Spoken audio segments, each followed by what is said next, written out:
Ô, galera, quem vai ouvir a história, corre aqui. Então, antes de iniciar essa história que vai ser baseada em fatos reais, para vocês não terem dúvida, eu quero dizer que no final, preste atenção, no final vai ter um objetivo. Então, essa história tem um objetivo, levem a sério. O objetivo vai ser tudo, tá? Segundo, nunca mais vocês vão conseguir esquecer. Eu vou conseguir cravar isso no consciente de vocês para vocês levarem para a vida toda. Tá? E terceiro, que é uma forma de falar muito obrigado, que vocês vieram pelo menos aqui na sede, saber como é que funciona, como é que não é. Então, o meu muito obrigado vai ser a minha história, certo? Lembre-se do objetivo no final. Vocês vão em silêncio viajar na minha imaginação. Quer dizer que é uma história imaginária, tá? Usem e abusem da imaginação. Venham para cá um pouquinho.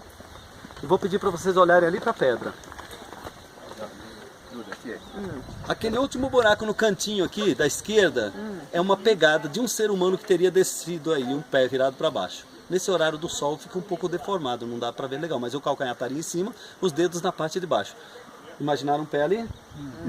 Observe que onde teria ficado os dedos na parte de baixo, parece que tem um caquinho de pedra lá. Aquilo não é pedra.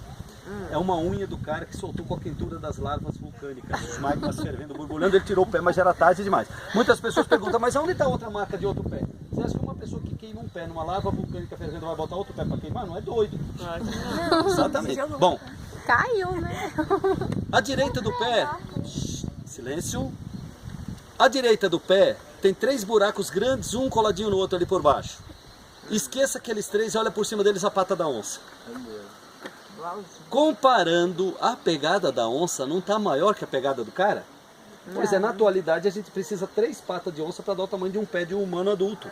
Ali está o contrário, o pé da onça está maior. A gente descobriu que subiu ali foi uma onça adulta e que desceu lá pesado, o tamanho do pé foi um bebê, um nenenzinho. Um pé de bebê é menor do que o pé de uma onça, e também por isso que perdeu a unha. A pele de bebê é muito delicadinha, muito sensível, muito fininha, tá? Bom, nós descobrimos também que eles passaram aqui ao mesmo tempo, ou seja, a onça estava indo daqui para lá, escondida atrás da pedra, que possivelmente há milhões de anos era muito mais alta. Ao mesmo tempo, o nenenzinho vinha de lá para cá também escondido. A pedra era tão alta que não permitia um ver o outro. Imagina o susto desse bebê quando deu de cara com a onça. Só que naquela época os bebês andavam armados. Se vocês olharem que a direita encaixada na pedra, uma espingarda virada para cima, gigante ali. Com um pequeno detalhe, olha o tiro saindo para cima. Agora eu pergunto, vocês são muito inteligentes. Se o pé da onça está virado para cima, leva a gente a acreditar que essa onça estava aqui embaixo subindo. Se o pé do bebê está virado para baixo, ele devia estar lá em cima descendo. Se o bebê está lá em cima, a onça cá embaixo, ele não devia ter atirado na onça para baixo? Para acertar nela? A gente descobriu, a gente descobre tudo. Ele vinha com a espingarda encostadinha no peito, tipo um soldadinho, curtindo a paisagem, olhando o mundo. Imagina, 550 milhões de anos atrás. Quando ele deu de cara com aquela onça gigantesca, ele deu aquela travada. E chorava, e as mãozinhas dele, ele não conseguia segurar a espingarda, tadinha, a espingarda foi caindo das mãozinhas da criança. Quando ele percebeu que ia perder a arma mesmo, ele não conseguia tirar os olhos da onça, ele levou a mão para tentar salvar. Levou a mão no gatilho, sem querer, tadinho, disparou acidentalmente. Imagina o barulho que fez um troço desse tamanho, se uma arma pequenininha atualmente já dá um barulho imenso. A gente descobriu, o barulho foi ouvido em vários países do mundo. Aqui na Pedra Azul foi uma tragédia, sabe o que aconteceu? Vocês não sabem? Não. Foi o momento que o lagarto ficou paralisado do susto. Naquela época ele estava subindo. Imagina, a arma disparou no ouvido dele e só deu aquela travada, o coração dele parou na hora. Aí a criança olhou ainda para aquele lagarto se debatendo nos últimos momentos da vida. Aí que a criança assustou mesmo, largou a espingarda, partiu no galope. A onça partiu atrás. Só que a onça partiu atrás da criança com tanta raiva que ela escorregou as marcas de unha ali por baixo até hoje, ó. E foi uma briga violentíssima, sangrenta, até hoje tem vestígios. Uma mancha de sangue meio desbotada ali por baixo.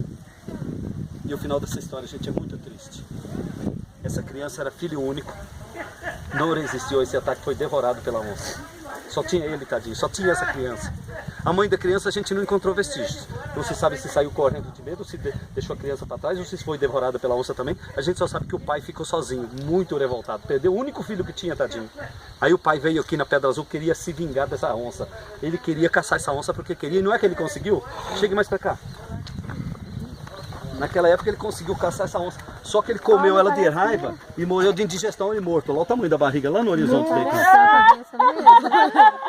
Parece um homem deitado. Aquilo é Daniel, hein? Cadê Daniel? Olá, Daniel.